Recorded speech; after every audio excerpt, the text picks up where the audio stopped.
15e vision. Cependant, Azrafiel, vainqueur par sa complice, de ses lâches rivaux débarrassant la lice, le pied sur un cadavre au trône était monté. Pour lui, le prix du sang était la volupté. Et, pour aiguillonner son audace assouvie, associant la mort aux excès de la vie, de débauche altérée plus que d'ambition, il remplissait ses murs d'abomination. Sur les parvis essuyés du palais des scandales, le sang et les parfums se mêlaient sur les dalles. Les hymnes effrénés, les sons des instruments, y couvraient de la mort les derniers râlements. Les danseuses, nouant leur trame fugitive, secouaient des flambeaux sur le front des convives. La sueur, la fumée obscurcissaient le ciel. Cette atmosphère immonde était l'air d'Azrafiel. On eût dit qu'effrayé du jour qui devait suivre, des 5 sens à la fois il se hâtait de vivre. Par ces hideux tableaux, ses esprits excités trouvaient un nouveau sel à ces atrocités. Les yeux de Daïda brûlaient de loin son âme. L'Empire n'était rien pour lui sans cette femme. Tous ses forfaits n'étaient que des forfaits ingrats, s'il ne lui jetait pas ce rêve entre les bras.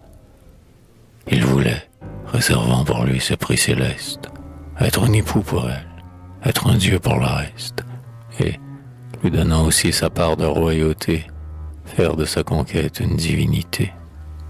Ces lieux étaient la scène, et cette heure était l'heure, conduite de la nuit de sa morne demeure, à ce jour que lançaient les torches dans les cieux. Daïda, rougissante, était devant ses yeux. Ses regards, étonnés par l'éclat de la flamme, l'éblouissement laissait nager son âme. Pour abriter son corps contre cette splendeur, ses vêtements serrés couvraient mal sa pudeur.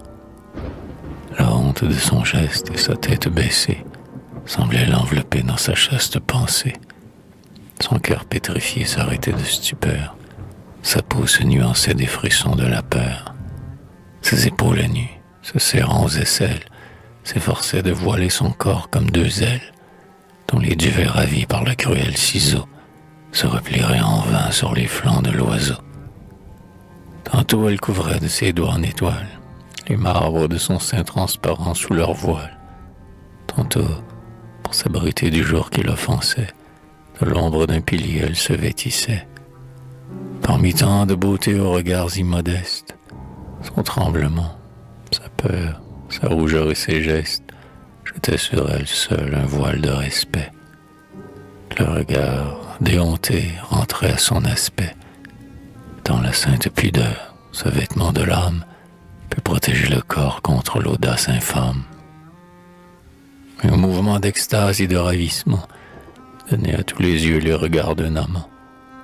Un murmure courait dans l'assemblée immense, comme dans les forêts la brise qui commence, tandis que Daïda, rouvrant ses chastes yeux, qui épouvantaient d'effroi les murs licencieux, par ses grossiers tableaux toujours plus offensés, s'enfonçait plus avant dans sa propre pensée, comme un vase d'amour et de dilection, au fond de cette mer d'abomination.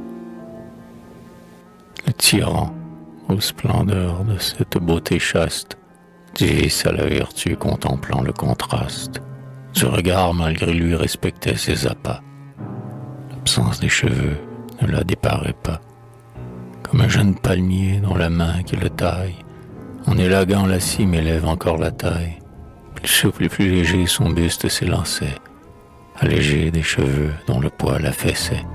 « Viens, disait Azrafiel, aux perles de l'aurore, que la vague à mes pieds apporta pour éclore. Viens luire sur ce front où lui tant de grandeur. Tu seras de ces lieux la première splendeur. Étoile de la nuit qui brillait inconnue, derrière les forêts ou derrière la nuit, des astres du matin viens effacer le jour. Le bonheur de tes yeux coule en rayons d'amour. Sur tes lèvres de nard, un ciel entier respire. C'est pour te conquérir que j'ai conquis l'empire. Viens, couronnant mon front de ta chaste beauté, payer ma grandeur par ma félicité. En lui parlant ainsi, sa main rude et robuste s'assouplissant un peu, l'enlaçait par le buste, et ses bras musculeux l'attiraient vers son cœur. Mais Daïda bondit avec un cri d'horreur. Il sourit, et dardant un regard de satire. Biche à l'œil effrayé, qui fuit ce qui t'attire. Reviens à moi, dit-il. Charmant enfant, reviens. Ton pied léger, vois-tu, traîne encore tes liens. De quoi te servirait la colère et la fuite? Plus vite sous ma main, tu reviendrais réduite. Mais pourquoi t'enfuis-tu? Viens, tu ne sais donc pas que c'est un Dieu dont l'œil admire tes appas, qu'il veut, n'offrant qu'à toi sa tendresse jalouse, d'esclave, sur son cœur te proclamer épouse. Oh, viens, folle beauté, sur le cœur d'Azrafiel, de bonheur inconnu étonné jusqu'au ciel. Il se tut, étendant les bras vers la rebelle, attendit un instant qu'elle y tomba. Mais elle, d'une voix dont la honte et l'indignation relevaient tout à coup la molle inflexion. Dieu seul est Dieu, dit-elle, et le ciel de mon âme, c'est le cœur de celui dont il m'a faite femme. Cédar, mon saint amour, Cédar, mon seul époux, est cachot avec lui plus qu'un trône avec vous. De vos pieds tout-puissants que de mes pleurs je lave, frappez, rejetez-moi, faites-moi votre esclave, mais rendez-moi Cédar, Cédar, mon seul amour, et mes petits enfants dont les yeux sont mon jour. J'embaumerai vos pieds d'éternelles caresses, et vous serez un Dieu du moins pour mes tendresses. Comme si cette bouche eût blasphémé le ciel, un murmure d'horreur la couvrit. Azrafiel, le repoussant du pied sur le marbre abattu. Ah, dit-il, c'est donc lui, qu'on court et qu'on le tue, qu'on traîne à ses yeux ses membres torturés, qu'elle entende, mais non, reprit-il, demeurez. Avant que de ses vies un geste me délivre, d'un seul mot, Daïda, tu peux le laisser vivre. C'est toi qui vas frapper, c'est toi qui le tueras. Viens chercher ton amant, sa vie est dans mes bras. À ces mots, Daïda, par la crainte éperdue, se jetait, mais soudain, sur un pied suspendu, et redressant d'horreur son beau corps incliné. Non, non, qu'il meure avant son amour profané, qu'il meure avant de voir son épouse avilie, au prix de son honneur lui racheter la vie. Qu'il meure avant de voir flétrir de ton baiser ses lèvres où son cœur du moins peut se poser. Frappe, mon choix est fait. Eh bien non, dit Liane, je suspendrai le coup pour que ta vie tienne. Esclave a porté ses enfants par les pieds, comme de vils chevreaux pour le couteau lié. Par tous les sentiments de sa tendre nature, sur leurs membres sanglants, donnez-lui la torture. Ouais, respecter son cœur et déchirer son cœur, jusqu'à ce qu'elle tombe au bras de son vainqueur. Petits, à ces mots, arrachés de leur couche, chacun d'eux dans les bras d'un esclave farouche, sur le seuil du parvis sont apportés soudain. L'aboiement ne fait pas bondir plus fort le daim que le vagissement de ces fils qu'on apporte, ne fait bondir d'amour la mère vers la porte. Avant que des bourreaux son geste ait été vu, se jetant sur leurs mains d'un élan imprévu, elle arrache ses fils et leur cruelle serre, les étreint sur son cœur, les embrasse, les serre, les laisse, les reprend, roule son front sur eux, les couvre sur leur corps de baisers plus nombreux que l'orage du cœur n'a de gouttes de pluie, les baigne de ses yeux, les lèvres les essuient, puis les pressant sur elle et les faire crier, d'un regard qui paraît défier et prier, regarde les bourreaux un moment en silence, aux genoux d'Azrafiel avec ardeur s'élance, et serrant sur son sein ses enfants d'une main, de l'autre saisissant le bras du monstre humain, de la foudre du cœur, que son coup d'œil lui darde, l'attendrit, le foudroie. Oh, dit-elle, oh, regarde, suppliant à tes pieds ces innocents agneaux, des Et mère de tes dieux, les fils sont-ils plus beaux?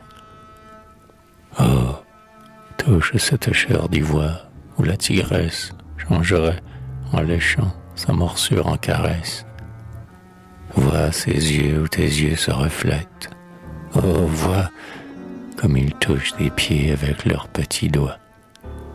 Puis, avec cet instinct rapide de la mer, sur les traits d'Azrafiel voyant la joie amère, et comprenant soudain qu'il avait découvert le seul point sans défense où son cœur fut ouvert, du sol où se courbait sa face prosternée, relevant les enfants d'une main forcenée, et changeant tout à coup de figure et de voix, elle se retourna comme un cerf aux abois. Non, tu les frapperas, je le vois dans ton rire. Monstre, l'amour éraille et l'enfer y respire. Mais viens, tyran, bourreau, meurtrier, venez tous. Ma seule arme de mer est plus forte que vous. Essayez d'arracher du sang qui vous défie ce couple que j'y rentre et que j'y pétrifie. Vous briserez plutôt ces lourds câbles de fer que ce nœud de mes bras qui va les étouffer. Vous ne les atteindrez qu'en perçant mes entrailles. Mon sang, avec le leur, rougira vos murailles. Et ce monstre obtiendra, pour prix de ses forfaits, 3 cadavres jetés à ses pieds satisfaits. Bourreau, dit Azrafiel frémissant de colère, ouvrez, sans les briser, ces tendres bras de mer. Prenez ces fruits séchés avant que d'être mûrs, et broyez à ses yeux leur tête sur les murs. 2 bourreaux, à ces mots d'une invincible étreinte, déplièrent ses bras qu'entrelaçait la crainte, et de ses vains efforts sans peine triomphants, écartèrent la mer et prirent les enfants. Chacun saisit un comme un boucher sa proie, et lui lia les pieds d'une rude courroie. Tel qu'un bloc qu'en tournant la fronde va lancer, chacun vers sa colonne on l'y vit s'avancer. Déjà les airs sifflaient sous le vent des 2 crânes, déjà le mur rasait leurs cheveux diaphanes. Un pas de plus, leur front éclatait en débris. Le plus beau des jumeaux jette 2 faibles cris. À cette voix d'enfant, dont l'accent la déchire, l'horreur de Daïda monte jusqu'au délire. Ah, le cœur d'une mère est enfin le plus fort. Pour sauver mes petits, j'embrasserai la mort, dit-elle, et s'élançant comme l'air à la flamme, dans les bras d'Azrafiel, elle tombe sans âme. Le monstre se penchait sur le front sans couleur, sur le corps immobile épuisé de douleur, qu'il allait profaner de son haleine immonde. Quand un cri dont l'horreur ferait crouler un monde, cri semblable au clairon dont le terrible écho fit rentrer dans le sol les murs de Jéricho, un cri semblable au cri dont la puissance seule fait lâcher au lion la brebis de sa gueule, et de l'aigle tremblant ouvre la serre au ciel, fascina tout le sang aux veines d'Azrafiel. Les filles ouvrirent les mains comme une main plus forte, en laissant retomber Daïda demi-morte. Céda, car c'était lui, du haut des escaliers. Céda, montrant sa tête entre 2 hauts piliers. Céda, grand comme un dieu dont la mâle statue tombe du piédestal sur la foule abattue. Les cheveux hérissés, le bras haut, l'œil béant, marche sur les corps morts au trône du géant. Au palais dont l'orgie a dégarni les portes, du peuple débordé précédant les cohortes, précipitant ses pas de la foule suivie, Cédar était monté jusqu'au secret parvis. Comme avant de frapper l'orage plane et tonne, pour assurer ses yeux que la splendeur étonne, derrière une colonne un instant arrêté, sous l'ombre du portique il s'était abrité.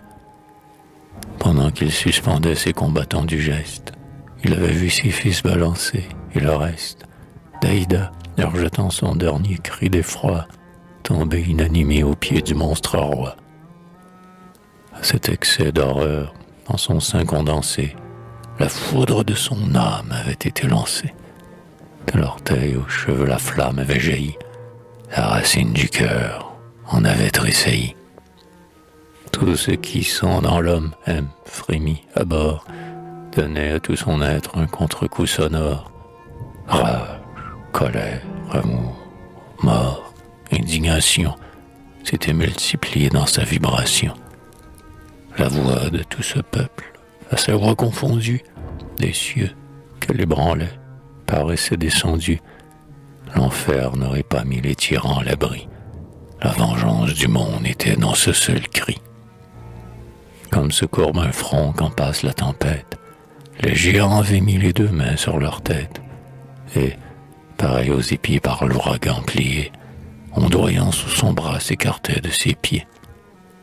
Le peuple à flot pressé l'accompagnait en foule, tel, au milieu d'un lac, quand une tour s'écroule, on voit ce lac, grossi par les rocs éboulés, surmonté si au bord de ses plis refoulés, et, dépassant du flot les grèves du rivage, suspendre son écume au rocher qui surnage.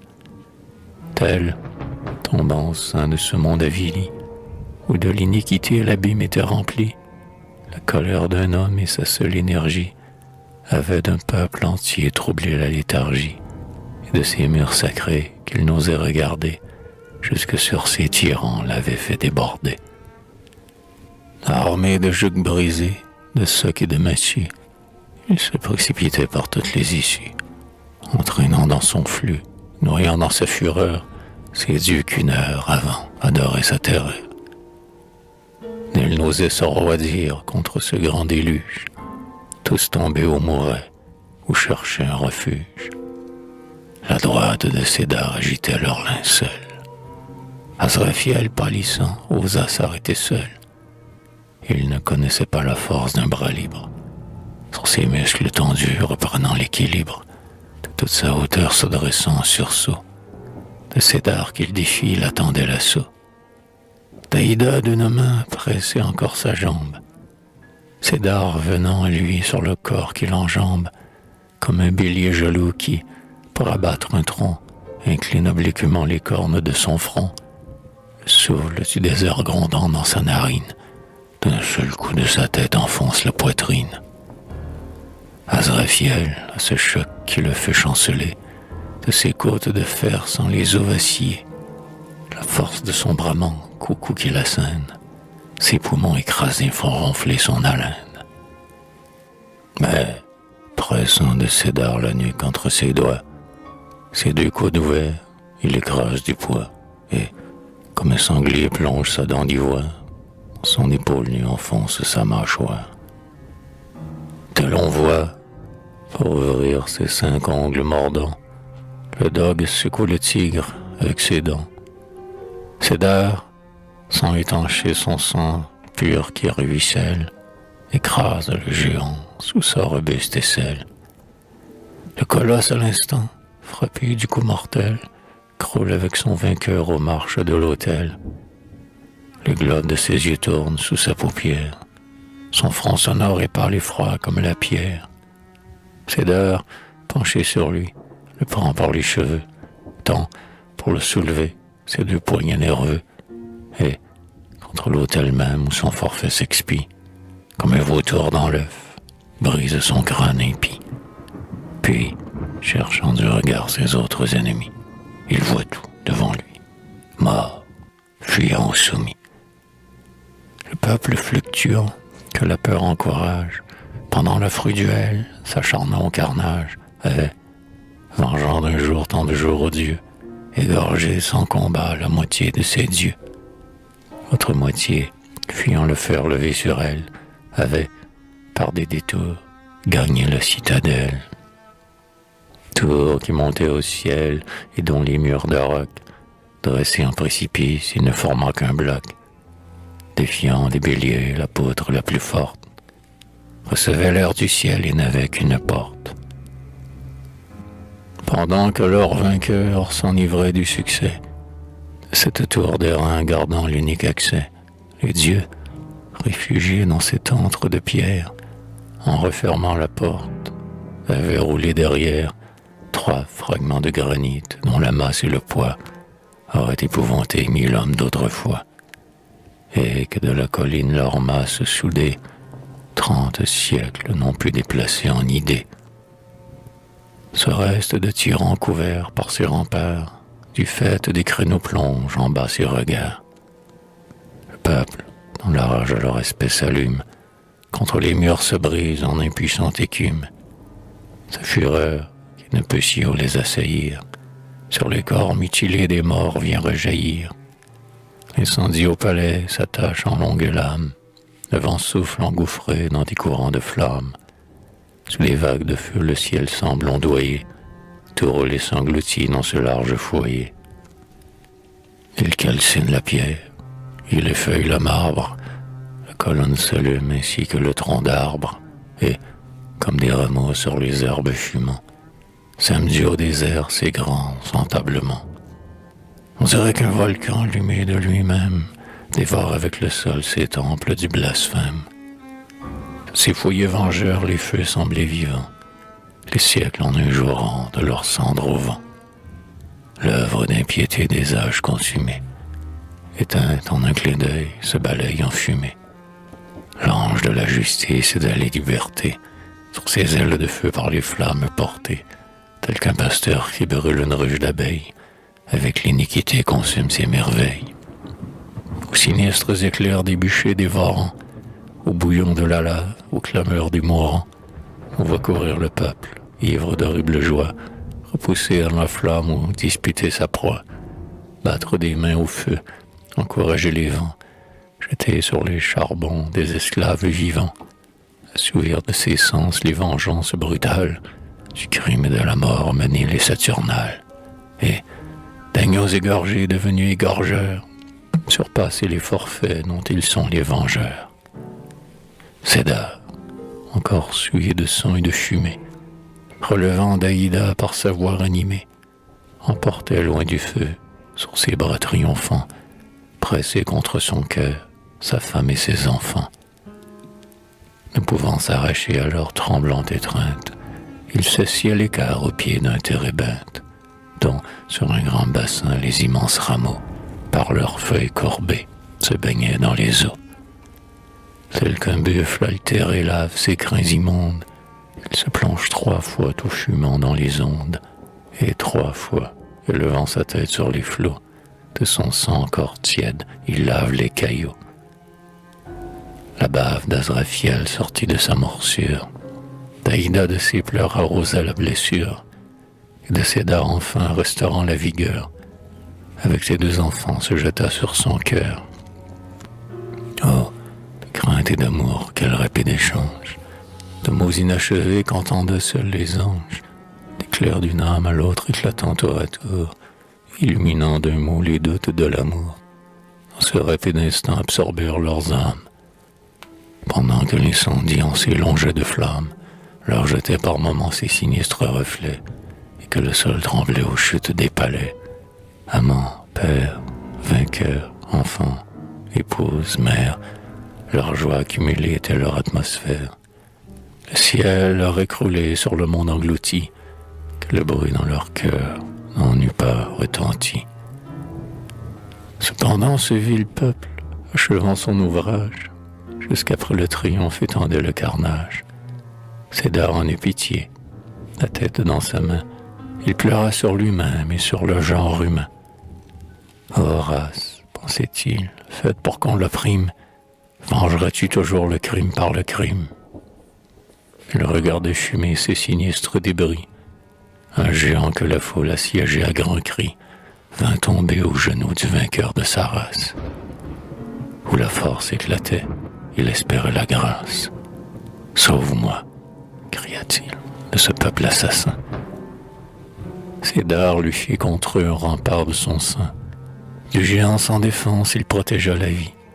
Le peuple abandonna sa victoire à vie, telle qu'à la voix de l'homme un tigre rugissant, qui laisse et qui regrette une goutte de sang. Mais Cédar, indigné, et réprimant du geste, des géants poursuivis préserva quelques restes. « Qui de vous, disait-il en détournant les yeux, du maître ou de l'esclave, est le plus odieux? Oh, Chion, d'Aïda, ces races de vipères, emportons nos enfants aux forêts de nos pères. Est-il donc plus injuste au fond des nations? Et Daïda pleurant lui répondit: Fuyons. Au sommet de la tour qui leur servait d'asile, les géants consternés regardant sur la ville, voyant cette pitié d'un vainqueur généreux, comprirent leur salut et parlèrent entre eux. Dans ce monde pétri de mal et d'artifice, chaque vertu du juste est une arme du vice. Quand l'incendie éteint l'anguille sans aliment, et que l'épaisse nuit couvrit le firmament, l'un d'eux par une corde au créneau suspendu, et du poids de son corps jusqu'au fossé tendu, glissa le long du mur, et d'un pas indécis, s'avança vers Cédar, sous le grand arbre assis. Tombant à ses genoux, simulant la crainte, il lui pressait les pieds d'une muette étreinte. Sa voix cherchait des mots et ne pouvait parler. Sa pensée en suspens semblait aussi trembler. Comme un coupable enfin que son juge rassure, et sur les mots pesés composant sa figure, ô divin étranger, envoyé par le ciel, pour délivrer la terre et punir Azraphiel, de quelque nom caché que Jéhovah te nomme, puissante main d'en haut qui vient relever l'homme. L'homme qu'elle relève est indigne de toi. À leur iniquité, ô juste, arrache-moi. Tu vois devant tes yeux une de leurs victimes, respirant l'air impur qui l'infecte de crimes, buvant l'iniquité tout en la détestant, et de leur échapper guettant toujours l'instant. Du sommet de la tour où se trace impie, comme l'aigle blessé de son air tépi, je t'ai vu tout à l'heure à ces hommes ingrats, ravir tes ennemis protégés par ton bras. J'ai reconnu ma race à ta vertu sublime, j'ai mis ma confiance en ton cœur magnanime, et du haut des remparts glissant inaperçu, comme l'ombre de Dieu ton ombre m'a reçu. Sauve-moi, choisis-moi de cette race infâme, que ma tribu déteste et que vomit mon âme. Mon nom n'est pas leur nom, mon Dieu n'est pas le leur. Jeunes, ils m'ont pris au piège, ainsi que l'oiseleur. Sous ces palmiers sacrés, la Mésopotamie m'enfanta d'une race à leur race ennemie. Là, le nom des géants comme un crime est tailli. Là, règne seul au ciel le Dieu d'Adonai. Là, le lait et le miel coulent d'un sol propice, du cœur des mortels l'amour et la justice. Là, tout homme, plantant ses tentes en tout lieu, a son frère dans l'homme et son père dans Dieu. Oh, laisse-moi m'enfuir vers ces rives prospères et reporter mes eaux aux tombes de mes pères. Cédar, le relevant, lui prenant la main. Saurais-tu de ces bords retrouver le chemin? Pourrais-tu vers ce ciel me guider sur ta trace? Parle, oh, parle, dit-il, enfant d'une autre race. Si tu sais où trouver les fils de Jéhovah, mes pieds seront tes pieds, et tes yeux mes yeux. Va, vers ces climats bénis où l'aurore a sa source. 9 soleils, 10 TG, achèveront la course. Nous marcherons d'abord par un profond vallon, la poitrine tournée au vent de l'Aquilon. Nous passerons bientôt les ondes de l'Euphrate. Nous entrerons après dans une terre ingrate, qui n'enfanta jamais herbe ni nation, les airs où Dieu versa ses malédictions, dont les vents creusent seuls les vagues infécondes, où l'océan de feu déroule seul ses ondes. Là, pour ne pas mourir, sur les flancs du chameau, le patriarche errant charge 2 sources d'eau. Après 3 jours entiers, du côté de l'aurore, la terre des palmiers commencera d'éclore. Un fleuve indiquera les bords que nous cherchons. Ainsi parla Stagir, et Cédar dit: marchons. Puis tournant le regard de ce séjour d'alarme, il prit sur chaque bras un des fils de ses larmes, appuya sur son cou la main de Daïda, et suivit hors des murs l'homme qui le guida. À la lueur des feux sur des monceaux de cendres, de la cité du crime on le vit redescendre, et, maudissant du cœur l'infâme nation, secouait de ses pieds l'abomination. Il vit autour des murs errer une chamelle, dont le petit suçait la pendante mamelle. Stagir, d'un geste adroit, lui passant le licou, en chassant son petit, l'amena par le cou. Sur les marges du puits, deux autres oubliés, pleines d'eau, par Stagir l'une à l'autre liées, du fleuve qu'ils fuyaient emprisonnant les flots, balancèrent leur poids en liquide ballot. Daïda, sur le dos de l'animal robuste, tenait les deux jumeaux pressés contre son buste. En suivant du chemin les cahots ondulants, les pieds nus du chameau battaient les rudes flancs. Cédar, qui du regard surveillait cette charge, lui prêtait pour soutien son bras solide et large. Le désert admirait ce beau groupe ondoyant. La main de Daïda, sur Cédar s'appuyant, essuyait de son front la sueur goutte à goutte, et son souffle d'amour rafraîchissait la route. Quand le couple enfantin s'éveillait ou criait, dans le creux de sa main, quand leurs lèvres essuyaient, Cédar, faisant un peu ruisseler l'autre pleine, vivant sur leur visage en humectait la laine. Ainsi, cherchant l'abri du juste et vengeur, fuyait vers l'Orient le couple voyageur. Et chacun de leurs pas, rapprochant l'espérance, semblait jeter un siècle entre eux et leur souffrance. Ils marchèrent ainsi jusqu'au pâle matin. Déjà le grand désert, rougissant le lointain, comme une flamme envoie un reflet au nuage, incendiait le ciel de salive et d'images. La vapeur que la nuit lui faisait exhaler, au rayon bas du ciel paraissait onduler.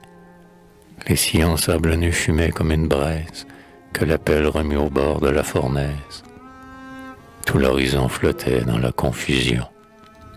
Seulement, par moments, un oblique rayon, rasant du sable d'or la crête qui l'allume, la faisait éclater comme un bouillon d'écume. Puis, d'un sommet à l'autre, avec le jour glissant, semait de points de feu le sol éblouissant, et, noyant le regard dans des horizons vagues, de cette mer de flammes entrecroisait les vagues. En entrant sous ce ciel par la vapeur ternie, on croyait au vivant entrer dans l'infini. Le doute et la terreur opposaient sur ces cimes, à l'effrayant aspect de ces mouvants abîmes. Cédar et Daïda, l'un sur l'autre appuyés, sentirent tous leurs nerfs se crisper dans leurs pieds. Refusant d'avancer, d'un geste involontaire, leurs orteils contractés s'attachaient à la terre. Mais, se tournant vers eux, Stagir dit « Les voilà, des hommes et de Dieu la terre est au-delà. Sous la laine de feu que le désert apporte, sur la terre déjà toute vie était morte. Ils ne voyaient au loin que des troncs calcinés, sous le poids du simoun et du sable incliné. Semblable à ces mâts, grand débris des naufrages, quand ces jours de cour où la mer jette au rivage, et qui dressent de loin, à l'œil des matelots, leurs cadavres penchés et souillés par les flots. Ainsi, sur les confins de la terre vivante, le désert dépliait son écume mouvante, le sable en bouillon débordait de son lit, comme une eau sur le feu qui bout et rejaillit. Rassurés par la voix de l'homme qui les guide, les époux, abordant cette arène torride, comme un esquif se lance au flot des océans, confièrent leurs pas à des sables béants. Les ondulations des premières collines leur cachèrent bientôt les campagnes voisines. L'horizon décroissant s'affaissa sous leurs yeux. Ils ne voyaient au loin que la poudre des cieux. La route, serpentant de l'abîme au nuage, d'un faisceau qui talonne imitait le tangage. Le gouffre, quand à peine on les voyait sortir, ne les rendait au jour que pour les engloutir. Il levait un moment au sommet de ses lames, leurs deux fronts que le jour colorait de ses flammes. Comme l'on voit surgir et plonger tour à tour La voile des pêcheurs teinte des feux du jour.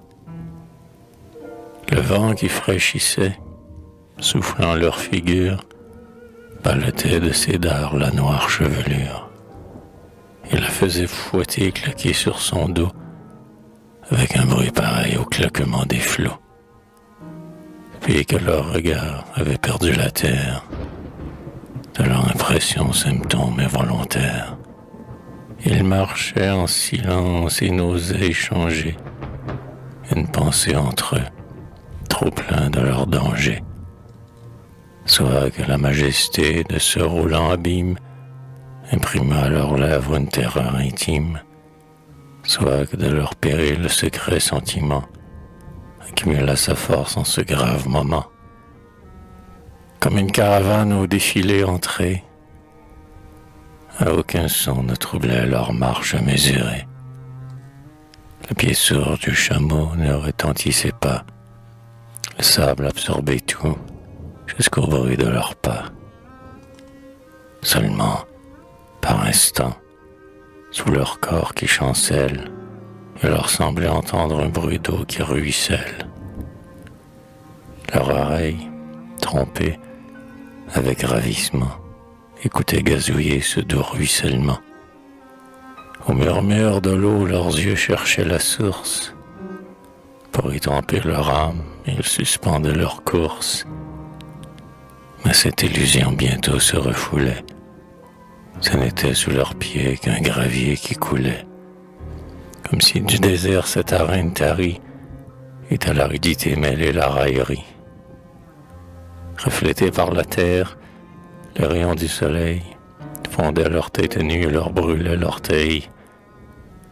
Quelquefois sur le flanc d'un monticule sombre, se collant à la pente, ils goûtaient un peu d'ombre. Et de leur front baissé, laissant égoutter l'eau, ils reprenaient haleine et partaient de nouveau. Ils marchèrent ainsi jusqu'à l'heure tardive, où le soleil plongea sous ses vagues sans rive. La brise de la lune enfin se fit sentir, la longue ombre du soir commença de vêtir la nudité du sol d'apparence plus douce. L'œil trompé le voyait teint d'herbe et de mousse.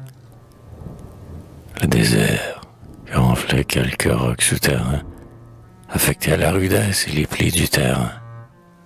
Les coteaux élargis arrondissaient leurs croupes. Sur leurs pieds affaissés, des monts nouaient leurs groupes. Leurs flancs se découpaient sur le fond gris des cieux. Les astres en rasaient les pics audacieux. L'illusion jetait aux crêtes de ces chaînes les profils nuageux des cèdres et des chênes. On aurait pu se croire errant sur quelques bancs, des rochers du Taurus ou des monts des Libans, et des sommets ombreux de leurs cimes voilées, voir leur neige écumer dans la nuit des vallées. De ces illusions leur cœur se nourrissait, sur leur pas ralenti la nuit s'épaississait, dans le creux d'un vallon de ces trompeuses pentes, où les rideaux des nuits furent leur seule tente. Les époux épuisés s'arrêtèrent enfin. Ils choisirent pour place un lit de sable fin. Après avoir tiré le lait de sa mamelle, ils remirent en garde à stagir la chamelle. Ils mangèrent des fruits cueillis par le chemin, se passèrent après l'autre de main en main, et, rendant grâce à Dieu de ses sobres délices, se couchèrent en paix au flanc des précipices. Stagiaires de quelques pas s'étaient éloignés d'eux. Après tant de misère, ils étaient là tous deux. Ils entendaient dormir les deux fruits de leur couche, un vent frais sur le front et du lait sur la bouche. Le cœur contre le cœur et la main dans la main, leur espoir se portait sur un long lendemain. Ils avaient retrouvé le ciel dans leur présence. Il est dans le repos de l'humaine existence, de célestes moments, hélas, trop courts, où dans le cœur trop plein le sang suspend son cours, des afflictions que le présent soulève, sur l'esprit dilaté le poids n'est plus qu'un rêve, où, comme Comme la brebis au tournant des saisons, l'âme se sent pousser de nouvelles toisons. Et de ce lac de joie où Dieu l'a retrempé, sort sans se souvenir de sa toison coupée. Semblable à ces jours de soleil pur et clair, jours de printemps jetés au milieu de l'hiver, qu'au-dessus du brouillard qui ternit les campagnes, le voyageur rencontre au sommet des montagnes, où le rayon du ciel chauffe comme un manteau, où la lumière baigne et dort le coteau, où du brouillard des nuits le cèdre qui s'essuie, en rosée odorante égoutte au pied la pluie, où le merle frileux siffle au bord du chemin, où rien ne manque au jour, hélas, qu'un lendemain. Ainsi, dans son repos, ce couple solitaire se sentait vers le ciel enlevé de la terre. Ils se laissaient bercer par leur ravissement, ainsi que le nageur par le flot écumant. Leur âme, à qui la paix rendait la confiance, ne se fatiguait plus d'obscure prévoyance. Sous les regards de Dieu qui les enveloppait, comme leurs membres lasses, leur cœur s'abandonnait. Le front devant le front et les mains enlacées, le regard mutuel s'envoyait leurs pensées.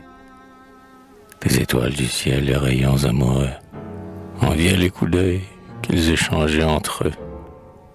Les brises de la nuit, la laine parfumée, en effleurant leur bouche en été embaumée.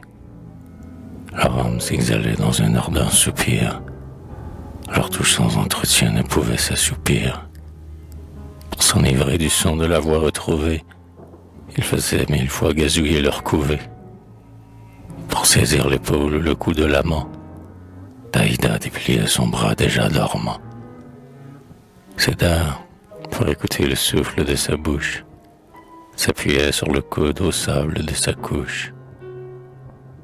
Le sommeil du bonheur enfin ferma leurs yeux. Astres, amis du cœur, qui regardiez des cieux, de l'éclatante nuit brillante providence, étoiles où montait leur chaste confidence. Yeux ouverts du Seigneur sort l'ombre des déserts, esprit qui remplissait l'air, la terre et les mers, ange de tous les noms, mystérieux fantôme, dont le monde invisible est plus plein que d'atomes, ministre du Très-Haut présent dans tous les lieux, qui passiez dans ses vents, qui luisiez dans ses feux. Ah, pourquoi, des gens et des saints sacrilèges, n'avez-vous pas gardé ces beaux pieds de tout piège? Pourquoi laisser jusqu'au réveil du jour s'assoupir ces deux cœurs dans l'embûche d'amour? N'avait-il point d'amis dans le monde céleste qui pût les éveiller d'une idée ou d'un geste?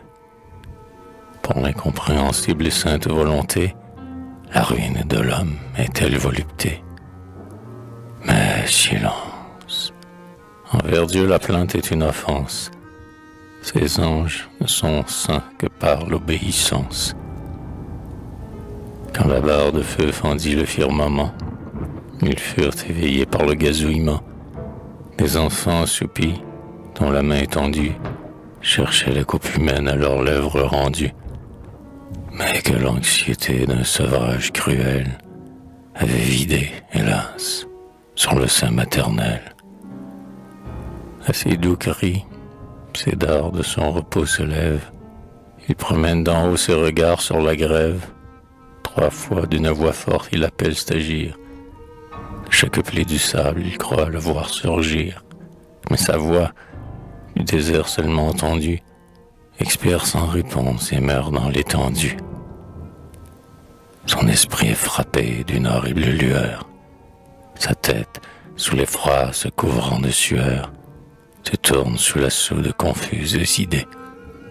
Son pied heurte en marchant les 2 outres vidées, dont le sable stérile avait bu toute l'eau, et qui portait au flanc l'empreinte du couteau.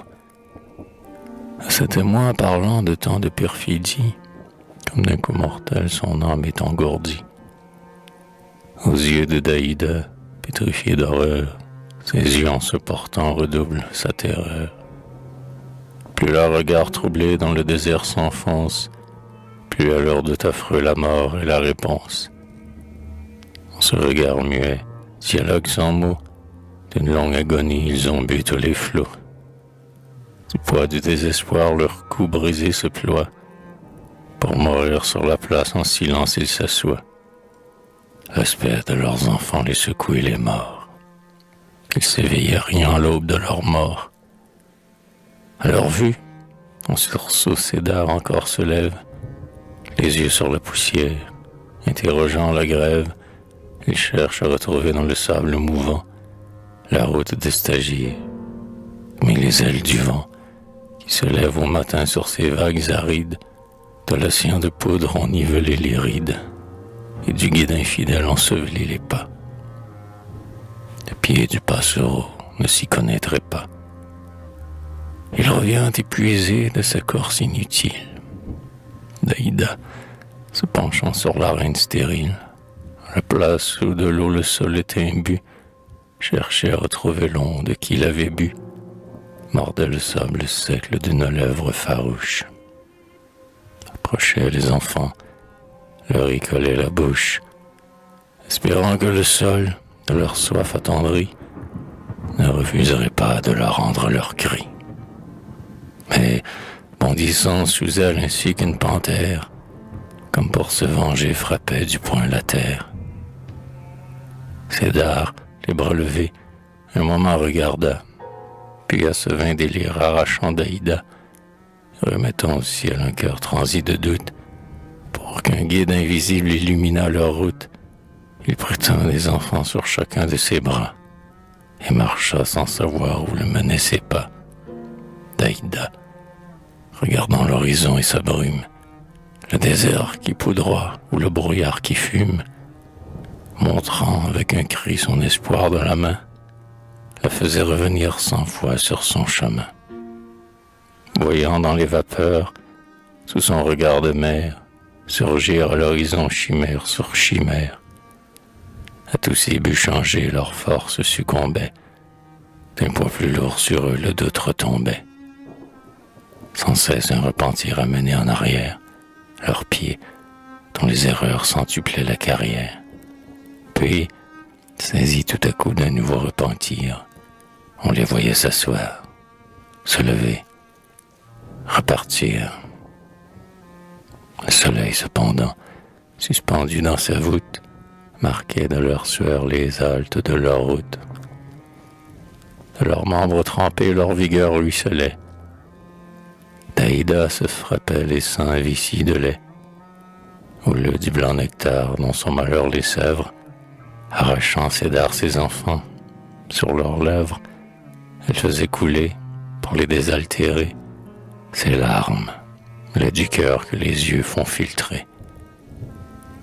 Mais le sel de ses pleurs, qui rend cette onde amère, détournait les petits des baisers de leur mère. Flanc qui les a portés, les laisses-tu mourir? Sein qui les a conçus, ne peux-tu les nourrir? Criait-elle en voyant toutes ces ruses vaines. Oh, s'il voulait du sang, je m'ouvrirais les veines. Déchirant sa peau de son ongle impuissant. Que n'êtes-vous, lion? Vous lâcheriez ce sang? Ses cris maternels, la douleur insensée, en épuisant son corps, égarait sa pensée. Ses dards contre son cœur venement l'appuyaient. De ses bras contractés, ce cher fardeau fuyait. Et, lassé d'un espoir qui sans cesse retombe, embrassait le désert de feu, comme une tombe. Les étoiles du ciel commençaient à jaillir. La nuit de ses terreurs revint les assaillir.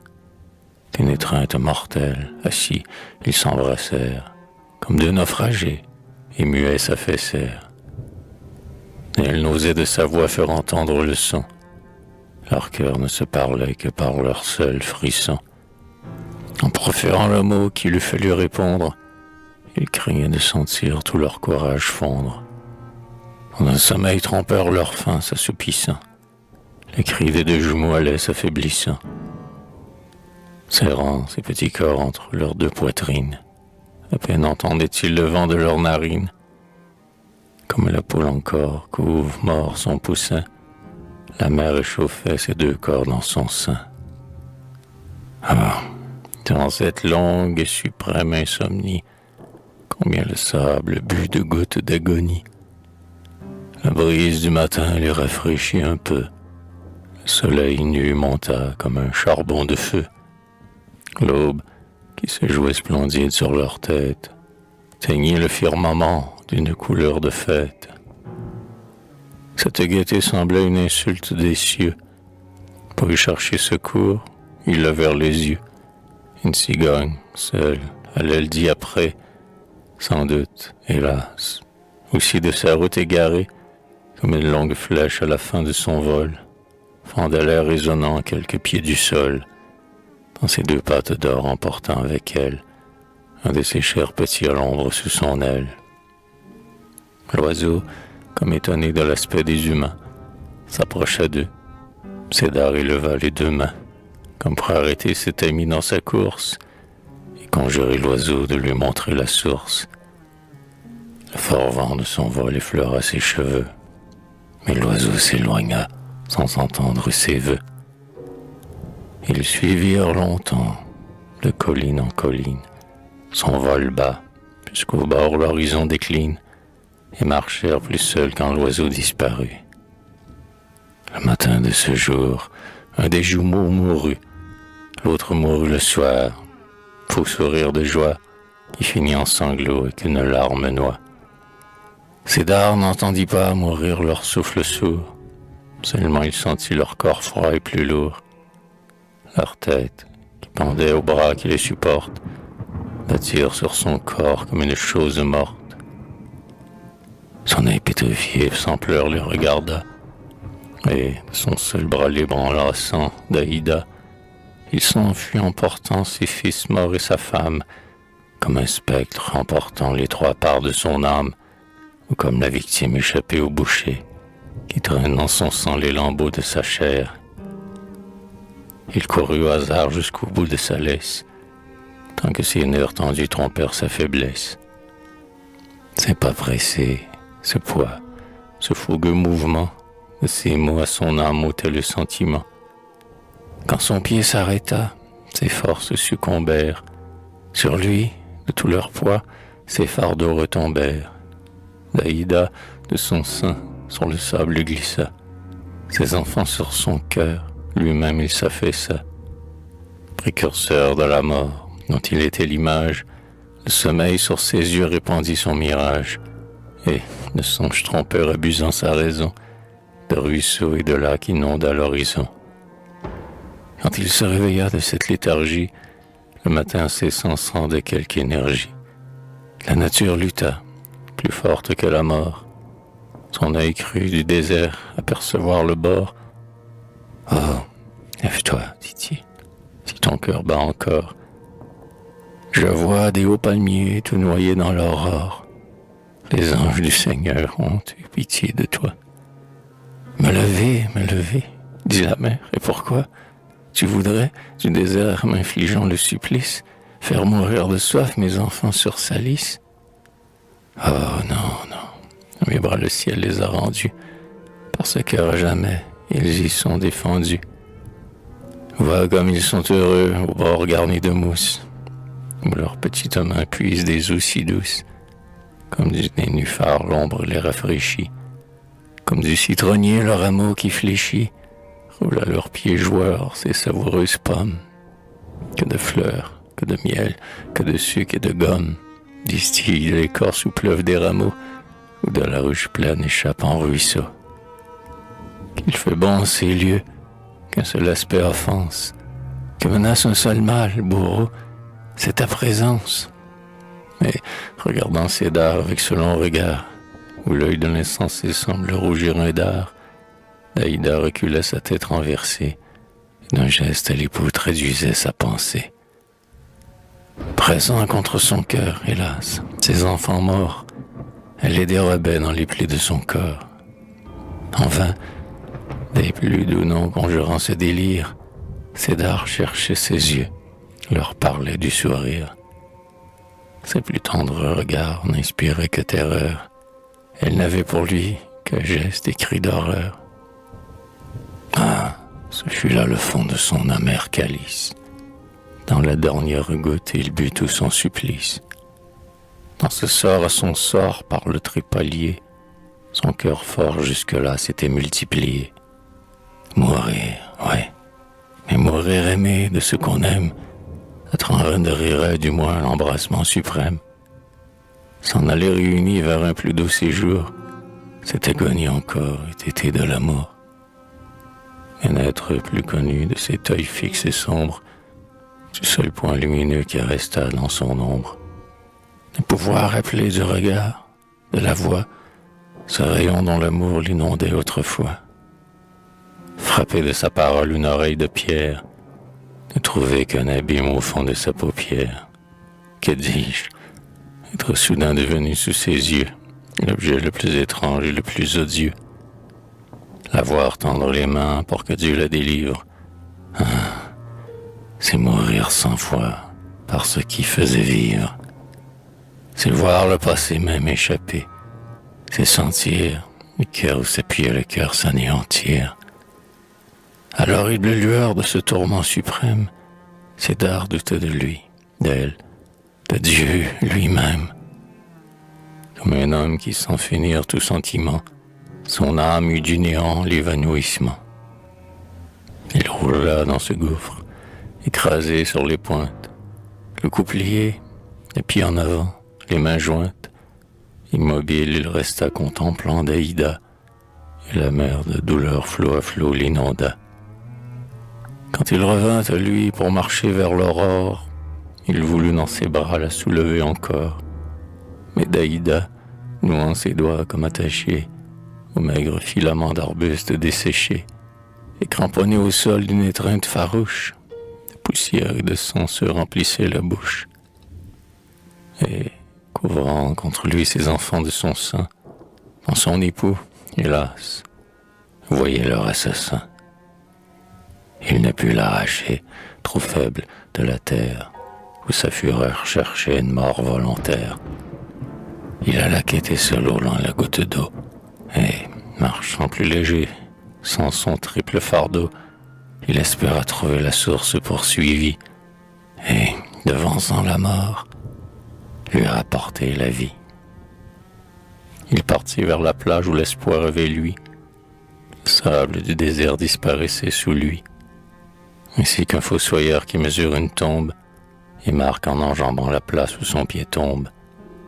Les anges le voyaient arpenter à grands pas, dans le deuil de son cœur, le chant de son trépas.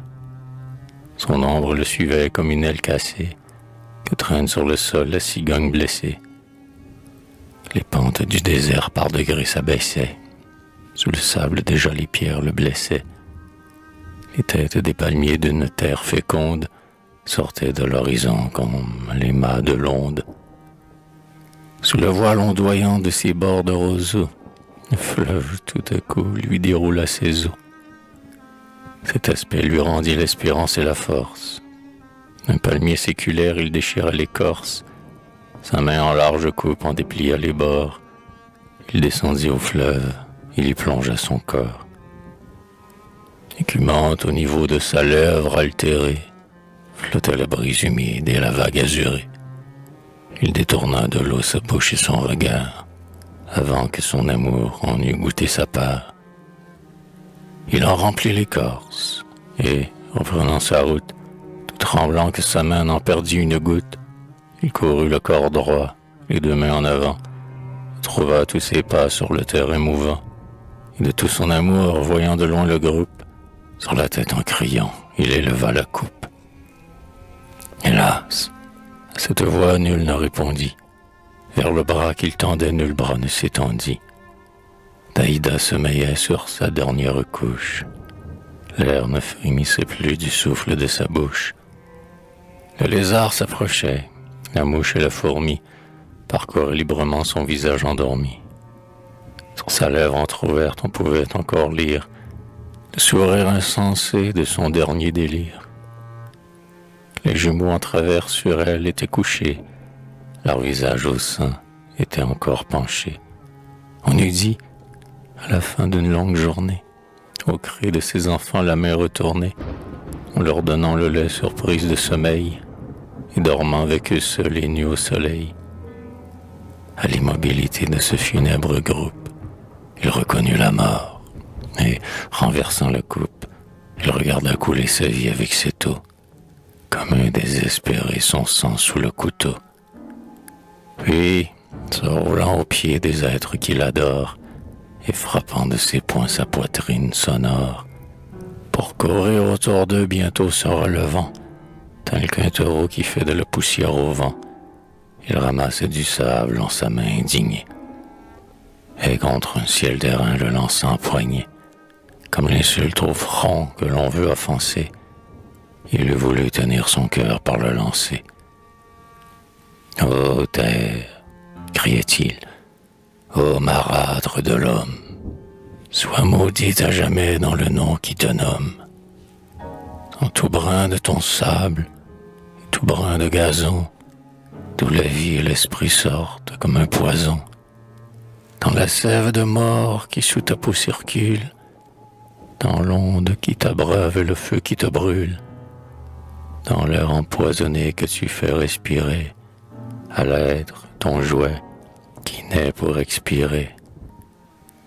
Dans ses os, dans sa chair, dans son sang, dans sa fibre, où le sens du supplice est le seul sens qui vibre, où de tout cœur humain les palpitations ne sont de la douleur que les pulsations, où l'homme, cet enfant d'outrageante ironie, ne mesure son temps que par son agonie, où ce souffle animé, que s'exhale un moment, ne se connaît esprit qu'à son gémissement.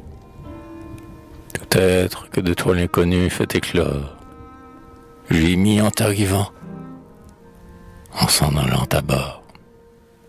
Nul homme ne se lève un jour de son séant que pour frapper du pied et pleurer le néant. Que maudit à jamais, qu'à jamais effacé, soit l'heure lamentable où je t'ai traversé. Que ta fange m'oublie ne conserve pas une heure seulement la trace de mes pas. Que le vent qui te touche à regret de ses ailes de nos corps consumés disperse les parcelles. Que sur ta face, ô terre, il ne reste de moi que l'imprécation que je jette sur toi. Pour unique réponse à son mortel délire, l'air muet retentit d'un long éclat de rire. Derrière un monticule, il vit de près surgir les fronts de 5 géants et du traître Stagir. Meurs, lui crièrent-ils, ville brute aux traits d'ange. Ta force nous vainquit, mais la foudre nous venge. Laissons cette pâture au chacal des déserts. Sa mort nous laisse Dieu, et l'homme attend nos fers. Ils dirent, et tournant le dos, ils disparurent, et leur voix par degrés sur le désert moururent. Cédar, dont leur mépris fut le dernier adieu, à cet excès d'horreur se dressa contre Dieu. Tout l'univers tourna dans sa tête insensée. Il n'eut plus qu'une soif, un but, une pensée, anéantir son cœur et le jeter au vent. Comme un gladiateur blessé se relevant, il cueillait sur les flancs arides des collines une immense moisson de ronces et d'épines autour du groupe mort où son pied les roula. En bûcher circulaire, il les accumula. Puis, prenant dans ses bras ses enfants et sa femme, ses 3 morts sur le cœur, il attendit la flamme. La flamme, en serpentant dans l'énorme foyer que le vent du désert fit bientôt ondoyer, comme une mer qui monte au naufrage animé, enseveli vivant sous des flots de fumée. L'édifice de feu par degrés s'affaissa. Du ciel sur cette flamme un esprit s'abaissa, et d'une hilarité éparpillant la cendre. « Va, descends !» cria-t-il, « toi qui voulais descendre. Mesure, esprit tombé, ta chute et ton remords. Dis le goût de la vie, celui de la mort. Tu ne remonteras au ciel qui te vit naître qu'à par les 100 degrés de l'échelle de l'être. Chacun en montant te brûlera le pied. où ton crime d'amour ne peut être expié. Qu'après que cette cendre aux quatre vents semée, par le temps réuni et par Dieu ranimé, pour faire à ton esprit de nouveaux vêtements, aura repris ton corps à tous les éléments, et, prêtant ton âme une enveloppe neuve, renouveler 9 fois ta vie et ton épreuve. À moins que le pardon, justice de l'amour, te descende vivant dans ce mortel séjour. L'ouragan, à ces mots se levant sur la plaine, souffla sur le bûcher de toute son haleine et dispersa la cendre en pâle tourbillon, comme un sommeur, l'hiver, la semence au sillon. L'immobile désert sentit frémir sa poudre, l'Occident se couvrit de menaces et de foudre.